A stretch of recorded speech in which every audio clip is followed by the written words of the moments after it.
नमस्कार मित्रांनो, आपण सर्वांचे पुन्हा एकदा स्वागत आहे रोजगार मराठी या YouTube चॅनलवरती। तर आपण आज महसूल व वन विभाग मार्फत प्रसिद्ध करण्यात आलेल्या तलाठी सरळ सेवा भरतीविषयी माहिती जाणून घेणार आहोत। या पदाकरताची ऑफिशियल वेबसाईट आहे www.mahabhumi.gov.in। हा या वेबसाईटचा होम पेज आहे। या ठिकाणी इम्पॉर्टंट लिंक्स मध्ये तलाठी सरळ सेवा भरती 2023 या विषयीची जाहिरात, ऑनलाईन अर्ज भरण्याची लिंक, नॉर्मलायझेशन सूत्र आणि पेसा क्षेत्रांची यादी या विषयीची संपूर्ण माहिती देण्यात आलेली आहे। आजच्या व्हिडिओमध्ये आपण सदर भरती संदर्भात महत्त्वाचे जे मुद्दे आहेत त्याच्याविषयी आपण चर्चा करणार आहोत। चला तर आपण जाऊया पीडीएफ वरती।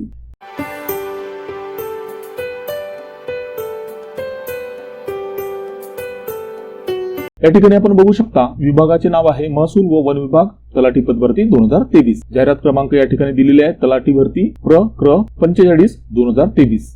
या ठिकाणी दिलेले आहे महाराष्ट्र शासनाच्या महसूल विभागाअंतर्गत तलाठी गट क संवर्गातील एकूण 4644 पदांच्या सरळ सेवा भरती करता जमाबंदी आयुक्त आणि संचालक भूमी अभिलेख महाराष्ट्र राज्य पुणे कार्यालयाकडून महाराष्ट्रातील एकूण 36 जिल्ह्यांच्या केंद्रावर ऑनलाईन म्हणजेच कम्प्युटर बेस्ड टेस्ट परीक्षा घेण्यात येणार आहे। संवर्ग दिलेला तलाठी विभाग महसूल व वन विभाग, वेतन श्रेणी या ठिकाणी दिलेले 25,500 ते 81,100। त्याचबरोबर अधिक महागाई भत्ता व नियमाप्रमाणे देय इतर भत्ते लागू असतील। या पदाकरता जे एकूण पदे आहेत 4644। परीक्षा दिनांक विषयीची माहिती www.mahabhumi.gov.in या संकेतस्थळावर म्हणजे वेबसाईट वरती उपलब्ध करून देण्यात येणार आहे असे या ठिकाणी नमूद केलेले आहे।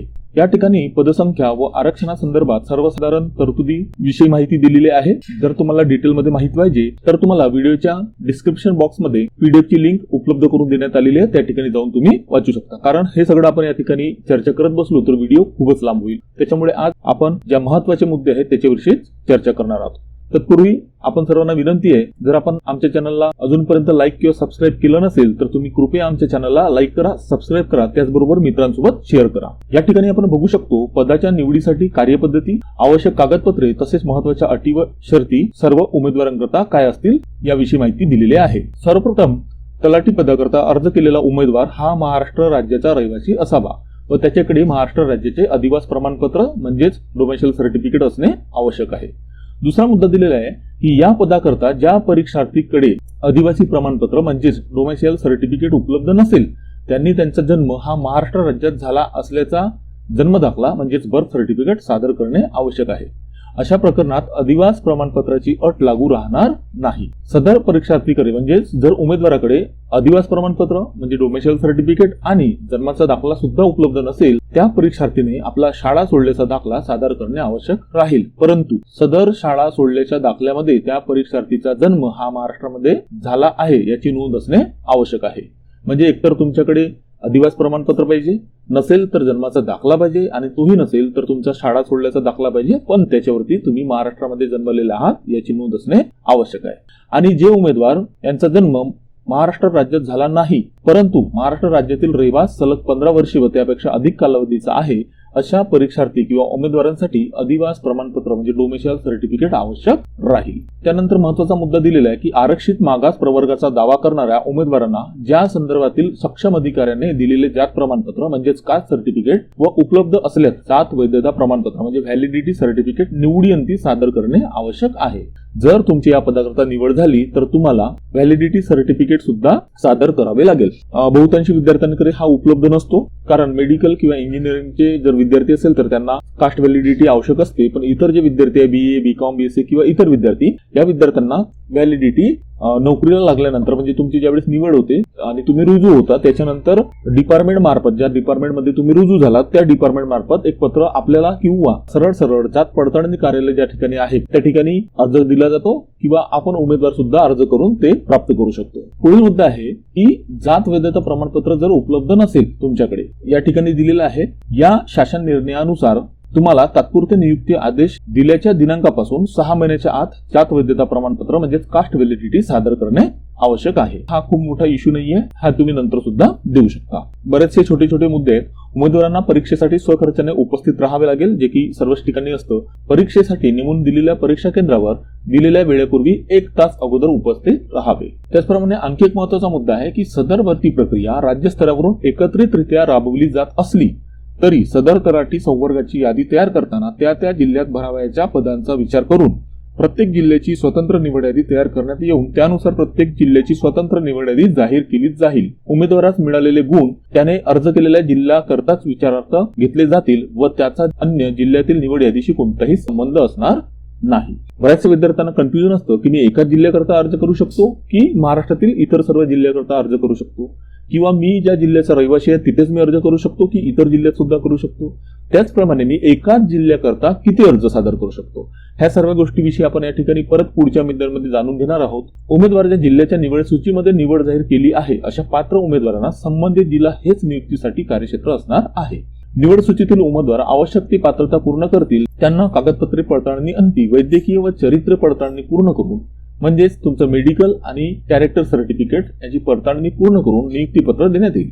नियुक्तीबाबतचे सर्व अधिकारी संबंधित जिल्ह्याचे जिल्हाधिकारी यांना असतील. पुढचा मुद्दा की अंतिम निवड यादीतील पात्र उमेदवारांनी सादर केलेल्या विविध प्रमाणपत्राच्या साक्षांकित प्रती मूळ प्रमाणपत्राचे आधारे कागदपत्रे तपासणी वेळी तपासण्यात येतील. म्हणजे तुम्ही ऑनलाईन अर्ज करताना जे काही डॉक्युमेंट्स स्कॅन करून अपलोड करणार आहात त्या सर्व डॉक्युमेंटची पडताळणी तुमची जर नियुक्ती तुमचं जर सिलेक्ट लिस्ट मध्ये नाव आलं किंवा वेटिंग लिस्ट मध्ये नाव आलं आणि तुमची निवड झाली तर त्या कंडिशन मध्ये ओरिजिनल तुमचे डॉक्युमेंट्स तपासले जातील. त्यामधील प्रमाणपत्रे खोटी किंवा चुकीची आढळल्यास संबंधित उमेदवारास अपात्र ठरवण्यात येईल. हा मुद्दा सुद्धा आपण लक्षात ठेवावा. म्हणून अर्ज भरत असताना आपण संपूर्ण माहिती घेऊन आणि खरी माहिती जी आपल्याकडे आजच्या तारखेकडे आपल्याकडे जे काही डॉक्युमेंट्स जे काही प्रमाणपत्र उपलब्ध आहे त्यानुसारच भरावी, जेणेकरून पुढे चालून तुमचा अर्ज बाद होणार नाही. पुढील मुद्दा आहे शैक्षणिक अर्हता. महाराष्ट्र शासन महसूल व वन विभाग मुंबई यांच्याकडील दिनांक 1 जुलै 2010 अधिसूचनेनुसार उमेदवार कोणत्याही शासन मान्यताप्राप्त विद्यापीठाचा पदवीधर असावा. म्हणजे उमेदवार हा कोणत्याही शाखेतून पदवीधर किंवा ग्रॅज्युएट असला तो उमेदवार या ठिकाणी अर्ज सादर करू शकतो. त्याचप्रमाणे शासन निर्णय माहिती तंत्रज्ञान याच्यानुसार संगणक किंवा माहिती तंत्रज्ञान विषयक परीक्षा उत्तीर्ण असणे आवश्यक आहे. ती जर तुमच्याकडे आत्ता नसेल तर ती तुम्हाला नियुक्तीच्या दिनांकापासून 2 वर्षाच्या आत प्राप्त करणे आवश्यक राहील. म्हणजे तुम्ही नियुक्ती झाल्यापासून 2 वर्षाच्या आतमध्ये परीक्षा देऊन हे सदर प्रमाणपत्र प्राप्त करू शकता. त्याचप्रमाणे उमेदवाराकडे मराठी भाषेचे ज्ञान असणे आवश्यक आहे. माध्यमिक शालांत परीक्षेत मराठी किंवा हिंदी विषयाचा समावेश जर नसेल तर निवड झालेल्या उमेदवारांना येतदर्थ मंडळाची मराठी किंवा हिंदी भाषा परीक्षा उत्तीर्ण होणे आवश्यक राहील. त्याचप्रमाणे माजी सैनिकांविषयी या ठिकाणी काही माहिती दिलेली आहे. पदवी ही पात्रता असलेल्या आणि तांत्रिक अथवा व्यावसायिक कामाचा अनुभव आवश्यक ठरविलेल्या नसलेल्या पदांच्या बाबतीत 15 वर्षे सेवा झालेल्या माजी सैनिकांनी SSC उत्तीर्ण असल्याचे किंवा Indian army special certificate education अथवा तत्सम प्रमाणपत्र असल्यास ते अशा पदांना अर्ज करू शकतात. त्यानंतर आपण पात्रताविषयी जाणून घेऊ. सर्वप्रथम उमेदवार भारतीय नागरिक असावा. वयोमर्यादेविषयी या ठिकाणी आपण जाणून घेऊ. दिनांक 17 जुलै 2023 पर्यंत वयोमर्यादा गृहीत धरल्या जाणार आहे. खुल्या प्रवर्गातील उमेदवारांकरता किमान वयोमर्यादा 18 वर्षे आणि कमाल वयोमर्यादा 38 वर्षे आहे. त्याचप्रमाणे मागासवर्गीय उमेदवारांकरता किमान वयोमर्यादा म्हणजे कमीत कमी 18 वर्षे आणि जास्तीत जास्त 43 वर्षे ही ठरवून दिलेली आहे.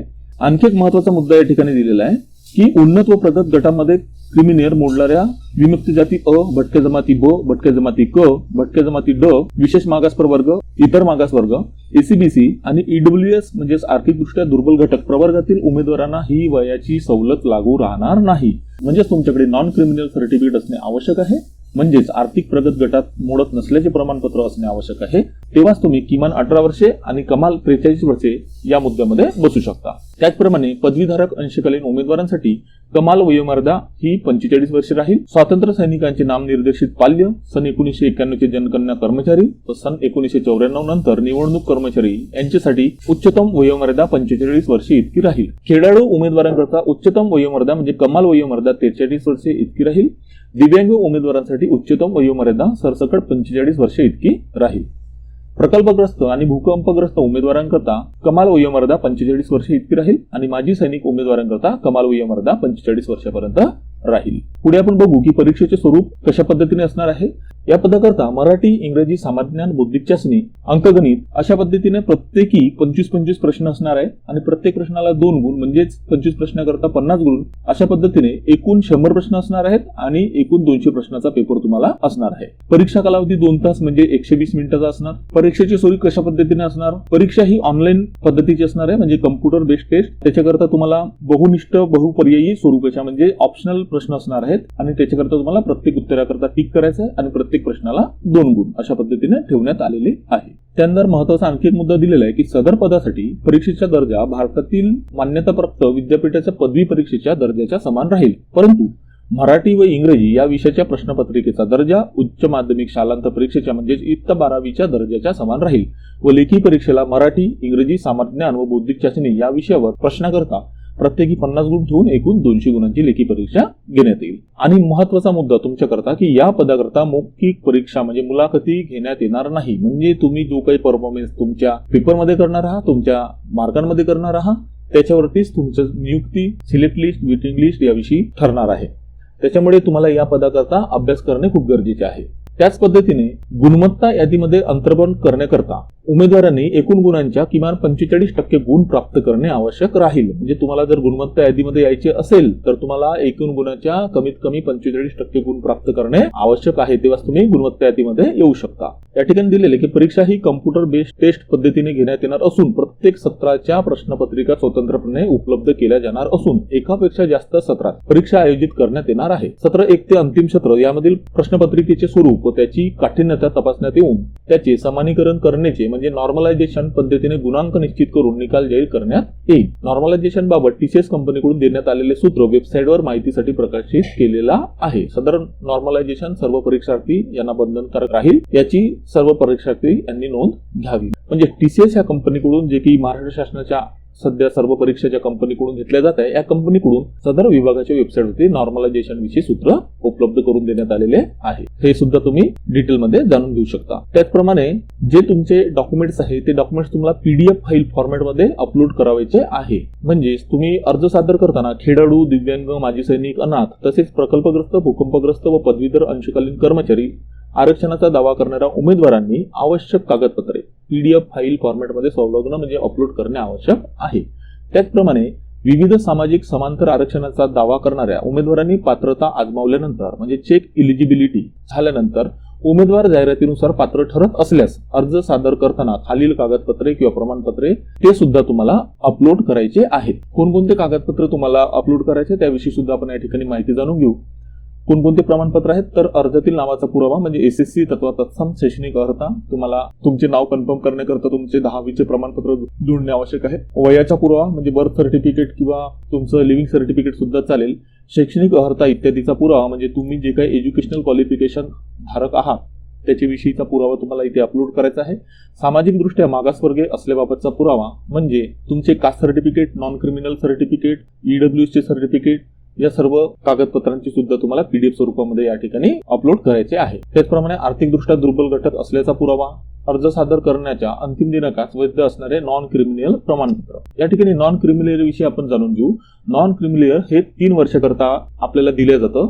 जर तुमच्याकडे आता उपलब्ध असणारे जे नॉन क्रिमिनल आहे त्याची व्हॅलिडिटी अप टू हे जे तारीख आहे जर पुढची असेल तर ते तुम्हाला सादर करता येईल, किंवा तुमच्याकडे जर नॉन क्रिमिनल उपलब्ध नसेल तर तुम्ही अर्ज करण्याच्या अगोदर त्याच्याकरता अर्ज करून घ्या, हे सर्टिफिकेट आधी मिळवून घ्या आणि त्याच्यानंतर तुम्ही अर्ज करा.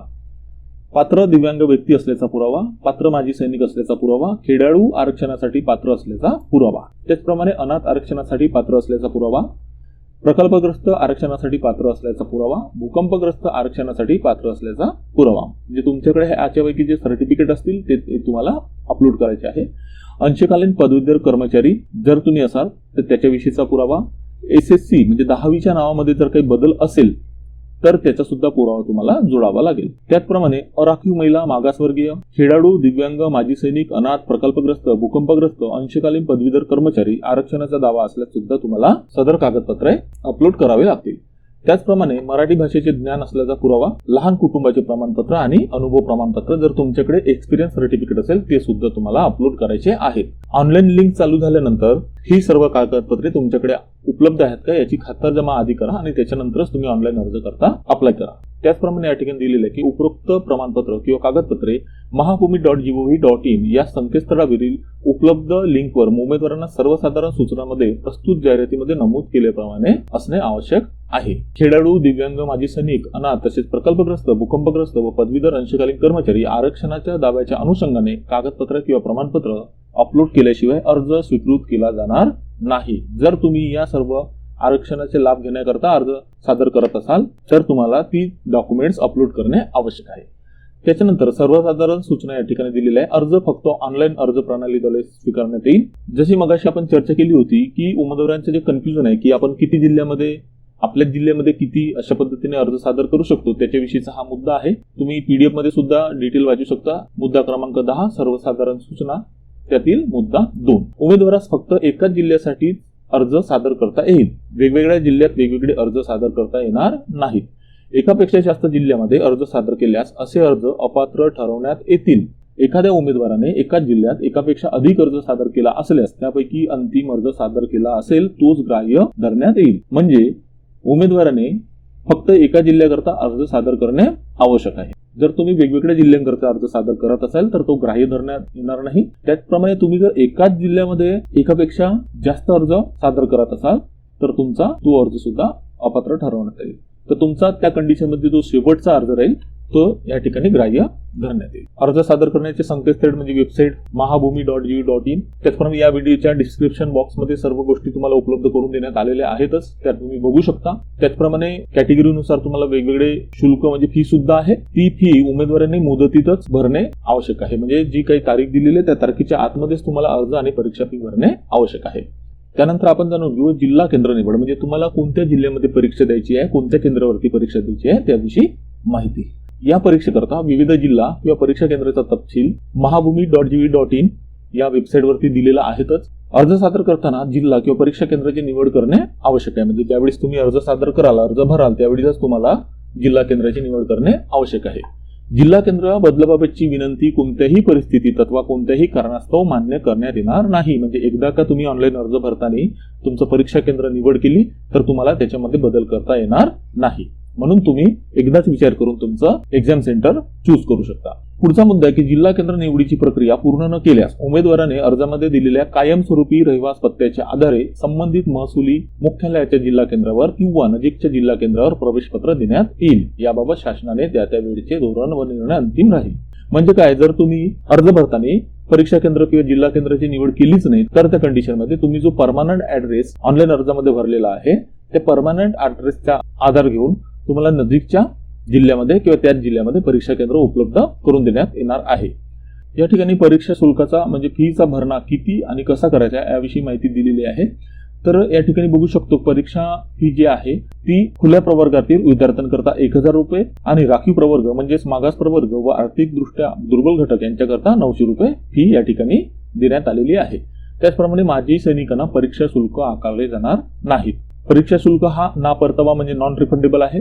परीक्षेची फी कशा पद्धतीने भरायची तर तुम्हाला ऑनलाईन अर्ज करताना पे फीज या बटनवर क्लिक करून ती फी भरता येईल. या ठिकाणी सुद्धा इतर माहिती दिली की अर्ज सादरीकरणाचे टप्पे पूर्ण झाल्यावर उपलब्ध होणाऱ्या सबमिट बटनावर क्लिक केल्यानंतर पे फीज या बटनावर क्लिक केल्यानंतर किंवा मुखपृष्ठावरील म्हणजेच होम पेजवरील माझे खाते या सदराखालील अर्ज केलेल्या पदाच्या यादीतील फीज नॉट पेड अशी सद्यस्थिती लिहिलेल्या जाहिरात पद किंवा परीक्षेसमोरील पे नाऊ या लिंकवर क्लिक करून परीक्षा शुल्काचा भरणा करता येईल. फी कशा पद्धतीने भरता येईल तर तुम्हाला fee credit card, debit card किंवा नेट बँकिंग द्वारे सुद्धा भरता येईल. महत्वाचं म्हणजे परीक्षा शुल्काचा भरणा करताना बँक खात्यातून परीक्षा शुल्काची रकमेची वजावट झाल्यानंतर म्हणजे तुमचा अमाऊंट डिडक्ट झाल्यानंतर परीक्षा शुल्काचा भरणा यशस्वीपणे झाला असल्याचा संदेश ऑनलाईन अर्ज प्रणालीच्या पृष्ठावर प्रदर्शित म्हणजे तुमच्या पेजवरती जेव्हापर्यंत तुम्हाला पेमेंट सक्सेसफुलचा मेसेज येत नाही त्याशिवाय आणि परीक्षा शुल्काची पावती तयार झाल्याशिवाय तुम्ही वेबसाईटवरून किंवा संबंधित पेजवरून किंवा तुमच्या अकाउंटमधून लॉग आउट होऊ नये. परीक्षा शुल्काचा भरणा केल्यानंतर उमेदवाराला त्याच्या प्रोफाईलमध्ये परीक्षा शुल्क भरणा यशस्वी झाला आहे किंवा कसे याची स्थिती किंवा स्टेटस लगेचच अवगत होईल. तुम्हाला तसे नोटिफिकेशन येतील. खात्यातून लॉग आउट होण्यापूर्वी परीक्षा शुल्क यशस्वीपणे भरले असल्याबाबत व बँकेकडून व्यवहार किंवा ट्रान्झॅक्शन पूर्ण झाल्या असल्याबाबत खात्री करण्याची जबाबदारी ही कोणाची आहे तर उमेदवाराची आहे. समजा कोणत्याही कारणास्तव जो पेमेंटचा व्यवहार आहे तो अयशस्वी ठरल्यास या संदर्भातील तक्रारीची दखल घेतली जाणार नाही. कोणत्याही कारणास्तव तुमचे पेमेंटचे जे ट्रान्झॅक्शन आहे तो व्यवहार अयशस्वी किंवा अनसक्सेस झाला तर या संदर्भातील तक्रारीची दखल घेतली जाणार नाही. विविध मुदतीत परीक्षा शुल्काचा भरणा करू न शकणाऱ्या उमेदवारांचा संबंधित भरती प्रक्रियेकरता विचार केला जाणार नाही. म्हणजे तुम्ही ऑनलाईन अर्ज भरताना तुमचा पेमेंट हा योग्य पद्धतीने करून घेणे आवश्यक आहे, नाहीतर तुमचा अर्ज सुद्धा बाद होऊ शकतो. अर्ज सादर करण्याची प्रक्रिया किंवा कालावधी आपण जाणून घेऊ. अर्ज सादर करण्याचा कालावधी आहे 26 जून 2023 पासून तर 17 जुलै 2023 पर्यंत रात्री 11:55 पर्यंत. ऑनलाईन पद्धतीने विहित परीक्षा शुल्क भरण्याचा अंतिम दिनांक म्हणजे फीस भरण्याची तारीख आहे 17/7/2023 पर्यंत रात्री 11:55 पर्यंत. परीक्षेचा दिनांक आणि कालावधी तुम्हाला ऑलरेडी वेबसाईटवरती उपलब्ध करून देण्यात येणार आहे. नजीकच्या काळामध्ये बरीचशा ज्या भरत्या निघलेल्या आहेत त्या भरत्यांमध्ये काही कारणास्तव कोविड आला किंवा सत्तांतर झालं, या कारणांमुळे काही भरत्या रखडल्यात म्हणजे उशिरा झाला. त्यावेळेस हा जो आपण मुद्द्याविषयी चर्चा करणार आहे हा मुद्दा समजून घेणे तुम्हाला खूप गरजेचे आहे. जसे की महावितरण मधील उपकेंद्र सहाय्यक या पदांकरताची सिलेक्ट लिस्ट लागली आणि त्याच्यानंतर वेटिंग लिस्ट लागली. त्याच्यामध्ये बरेचसे काही चेंजेस झाले. त्याच्यानंतर कोविड आला म्हणजे 2019 ची भरती, त्याच्यानंतर कोविड आला, त्याच्यानंतर सत्तांतर आणि या सर्व गोष्टीमध्ये 3 ते 4 वर्ष ही भरती रखडली आणि त्याच्यानंतर जे उमेदवार वेटिंग लिस्टमध्ये होते त्यांना बऱ्याचशा प्रॉब्लेमना सामोरं जावं लागत आहे. बऱ्याचशा विद्यार्थ्यांना नियुक्त्या मिळाल्या नाही. त्याच्यामुळे हा मुद्दा समजून घेणे तुम्हाला गरजेचं आहे. निवड समितीने तयार केलेली निवड सूची 1 वर्षासाठी किंवा निवड सूची तयार करताना ज्या दिनांकापर्यंतची रिक्त पदे विचारात घेण्यात आली आहेत त्या दिनांकापर्यंत, यापैकी जे नंतर घडेल त्या दिनांकापर्यंत विधिग्राह्य राहील. म्हणजे तुमची जर सिलेक्ट लिस्ट प्रसिद्ध झाली तर ती फक्त 1 वर्षाकरता ग्राह्य धरण्यात येणार आहे. तदनंतर म्हणजे त्यानंतर ही निवड सूची विपगत होईल म्हणजे ती कॅन्सल करण्यात येईल. त्यामुळे हा मुद्दा तुम्ही लक्षात ठेवणे गरजेचे आहे. त्याचबरोबर निवड समितीने तयार केलेल्या निवड सूचीमधून म्हणजे सिलेक्ट लिस्टमधून सिनियरिटीनुसार ज्येष्ठतेनुसार उमेदवारांची नियुक्तीसाठी शिफारस केल्यानंतर शिफारस केलेला उमेदवार म्हणजे ज्या कुणाचं नाव सिलेक्ट लिस्टमध्ये आलेलं आहे असा उमेदवार या पदावर विहित मुदतीत रुजू न झाल्यास म्हणजे तो जॉईन झाला नाही किंवा संबंधित पदाच्या सेवा प्रवेश नियमातील तरतुदीनुसार किंवा जात प्रमाणपत्र अन्य आवश्यक प्रमाणपत्राची अनुपलब्धता, अवैधता किंवा अन्य कोणत्याही कारणास्तव नियुक्तीसाठी पात्र ठरत नसल्याचे आढळून आल्यास अथवा शिफारस केलेला उमेदवार रुजू झाल्यानंतर नजीकच्या कालावधीत त्याने राजीनामा दिल्यामुळे किंवा त्याचा मृत्यू झाल्यास, पद रिक्त झाल्यास म्हणजे कोणत्याही कारणाने सिलेक्ट लिस्टमध्ये आलेला उमेदवार जर जॉईन झाला नाही किंवा जॉईन झाल्यानंतर त्याचा मृत्यू झाला किंवा त्याने राजीनामा दिला अशा कंडिशनमध्ये अशी पदे त्या प्रवर्गाच्या निवड सूचीतील प्रत्यक्ष यादीतील उमेदवारांमधून निवड सूचीच्या कालमर्यादेत वरिष्ठतेनुसार उतरत्या क्रमाने भरण्यात येईल. तथापि भरती प्रक्रियेदरम्यान महाराष्ट्र शासनाच्या सामान्य प्रशासन विभागाने भरती प्रक्रिया, निवड सूची, प्रतीक्षा सूची इत्यादीच्या अनुषंगाने दिलेल्या सूचना किंवा सुधारणा यथास्थितीत लागू राहतील. म्हणजे प्रसिद्ध केलेल्या सिलेक्ट लिस्ट मधील विद्यार्थी काही कारणाने बाद झाला किंवा तो जॉईन झाला नाही, जॉईन झाल्यानंतर त्याचा मृत्यू झाला, त्याने राजीनामा दिला आणि ते पद जर रिकामी झाले तर तुमच्या वेटिंग लिस्ट मधून प्रतीक्षा यादीतील उमेदवाराकडून हे पद भरले जाईल. हे गोष्ट तुम्ही लक्षात ठेवा. त्यानंतर आपण जाणून घेऊ की प्रवेश प्रमाणपत्र कधी मिळतील, काय काय होणार आहे त्याविषयी माहिती. प्रवेश प्रमाणपत्र परीक्षेपूर्वी सर्वसाधारणपणे 10 दिवस अगोदर उपलब्ध करून देण्यात येणार आहे. त्याचप्रमाणे परीक्षेच्या वेळीस उमेदवाराने स्वतःचे प्रवेश प्रमाणपत्र आणणे सक्तीचे आहे. त्याचप्रमाणे परीक्षेच्या दिनांकापूर्वी 3 दिवस अगोदर प्रवेश प्रमाणपत्र प्राप्त न झाल्यास अर्ज सादर केल्याच्या आवश्यक पुराव्यासह संबंधित जिल्हाधिकारी कार्यालयाच्या मदत कक्षाकडे त्यांनी संपर्क साधून तुम्ही तुमचं प्रवेशपत्र मिळवू शकता. परीक्षेच्या वेळी स्वतःच्या ओळखीच्या पुराव्यासाठी स्वतःचे आधार कार्ड, निवडणूक आयोगाचे ओळखपत्र, पासपोर्ट, पॅन कार्ड किंवा फक्त स्मार्ट कार्ड प्रकारचे ड्रायव्हिंग लायसन्स, जुने नाही नवीन पद्धतीचे ड्रायव्हिंग लायसन्स स्मार्ट कार्ड सारखे असतात ते, यापैकी किमान कोणतेही एक मूळ ओळखपत्र तसेच मूळ ओळखपत्राची छायांकित प्रत म्हणजे झेरॉक्स प्रत आणणे आवश्यक आहे. त्याचप्रमाणे ज्याच्याकडे आधार कार्ड नाहीये त्या विद्यार्थ्यांकरता ई आधार सुद्धा चालेल, पण त्या ई आधारवर उमेदवारांचे नाव, पत्ता, लिंग, फोटो, जन्मदिनांक या तपशिलासह आधार निर्मितीचा दिनांक, डेट ऑफ आधार जनरेशन व आधार डाउनलोड केल्याचा दिनांक असल्यासच तसेच सुस्पष्ट फोटोचे रंगीत प्रिंटमध्ये आधार डाउनलोड केले असल्यासच ई आधार वैध मानण्यात येईल. हे सुद्धा लक्षात ठेवावे. त्याचप्रमाणे ज्या विवाहित स्त्रिया यांचे जे नावामध्ये बदल झालेले आहे त्यांचे सुद्धा विवाह निबंधक यांनी दिलेला दाखला म्हणजे नावात बदल झाल्यासंबंधीचा सादर करणे आवश्यक आहे. परीक्षेस प्रवेश म्हणजे तुम्हाला परीक्षा केंद्रावरती परीक्षा सुरू होण्याच्या 1 तास अगोदर हजर राहणे आवश्यक आहे. कोणत्याही परिस्थितीमध्ये परीक्षा सुरू झाल्यानंतर उमेदवारास परीक्षा केंद्र प्रवेश दिला जाणार नाही. सर्व विद्यार्थ्यांना एक विनंती करण्यात येते किंवा सूचना देण्यात येते की ज्या ज्या विद्यार्थ्यांचे परीक्षा केंद्र हे त्यांच्या राहत्या गावापासून लांब असेल तर त्यांनी आदल्याच दिवशी त्या जिल्ह्याच्या ठिकाणी जाऊन यावे किंवा त्या ठिकाणी मुक्काम करावा आणि त्याचप्रमाणे आदल्याच दिवशी परीक्षा केंद्र किती लांब आहे, येण्या जाण्याची सोय काय आहे ह्या सर्व गोष्टींची तडजोड करून ठेवावी जेणेकरून तुम्ही परीक्षा सुरू होण्याच्या 1 तास अगोदर त्या ठिकाणी पोहोचू शकाल आणि परीक्षेपासून तुम्ही मुकणार नाही.